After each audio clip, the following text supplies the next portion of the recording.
Vous n'êtes pas trop fatigué? Au contraire, cela m'a fait beaucoup de bien de sortir et de voir cette pièce. La double résurrection d'Argan peut être vue comme une métaphore de la psychanalyse. Vraiment? Ces simulations de la mort sont l'expression d'une névrose. Et il ressuscite grâce à la mise en lumière de la réalité cachée. Il devient alors moins névrosé dans son rapport à ses proches. Parce qu'il arrive à les aimer? Peut-être.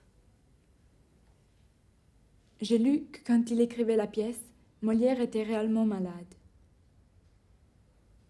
Il est même mort en la jouant.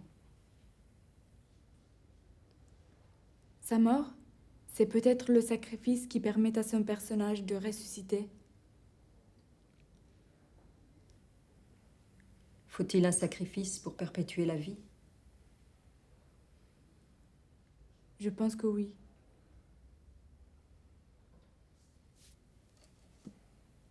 J'essaie de me convaincre du contraire.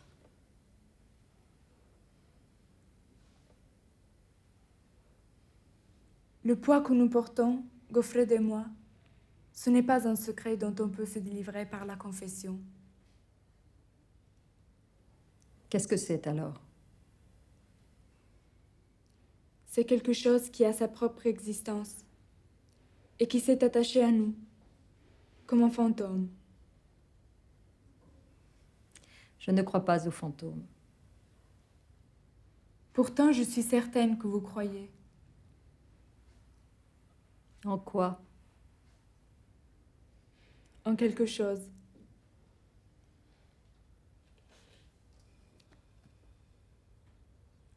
Je voudrais croire. Vous croyez en l'amour, n'est-ce pas? J'essaie. Vous aimez votre mari? Oui. Mais lui aussi porte quelque chose de très lourd. Et aucune confession ne l'en a jamais libéré. Quand je l'ai rencontré, il était plein d'énergie et très confiant. Mais je sentais en lui une blessure. Cela se voit encore. Oui. Avant que je le connaisse, il avait fondé son agence avec un associé, François. Ce garçon avait 2 ans de moins que lui, mais il était beaucoup plus artiste. Et Alexandre en était conscient. Il sentait croître en lui comme une maladie, la jalousie. Comment savez-vous tout cela? C'est Alexandre qui me l'a dit.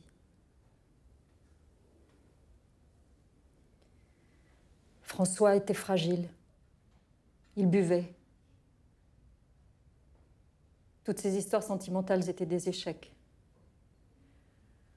Au lieu de chercher à l'aider, Alexandre ne manquait pas une occasion de le rabaisser, de l'humilier. C'est toujours votre mari qui vous a raconté cela? Oui. Et alors? Une nuit, François s'est tiré une balle dans la tête. Depuis, cette présence n'a jamais quitté Alexandre. Elle est plus forte que toute autre, même que la mienne. Qu'avez-vous? Rien. Mais si, Un petit malaise. je vais faire appeler un taxi. Mais j'habite tout près. Rentrons alors. Je réglerai à la caisse. Je suis désolée.